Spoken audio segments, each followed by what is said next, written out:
እንድንበት ዘንድ የተሰጠን ስም ማርያም አይደለም ኢየሱስ ነው። እኔ እኮ የሚገርመኝ በሰላምታዋ ድምፅ በሐና ማህፀን ታምር ከተሰራ ምን አናደዳቸው? እኛም ዕለት ዕለት ስሟን ስንጠራ የትህትና ድምጿ ዮሐንስ መጥምቁን ለማዝለል ከቻለ ስሟን ስንጠራ ለሚናደዱበት የሆነ ችግር አለ። መዳን በኢየሱስ ነው። አዎ በትክክል እኛ መቼ ከር ነው እናቱ አይደለች አዳኝ የሚሆን ስሟ ላይ አድሮ ነው እኛን የሚያደነው። ሌላው እንኳን ቢቀር የጴጥሮስ ቀሚሱ ጥላውና ቃሉ ድውያን ሲያስነሳ ሙታንን ሲፈውስ ያኔ ምን ተባሉ? በማን ስም ይሄንን ታምር ፈጸማችሁ? እነሱስ በአንዱ በኢየሱስ ስም በእርሱ በአምላካችሁ።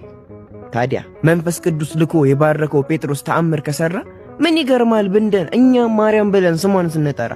ይልቅ ስሙ ብትወዷት ባትወዷት እኛ ልጆቿ ግን በሕይወት እስካለ ትውልድ ናትና ንጽሕት እያልን እንጠራለን።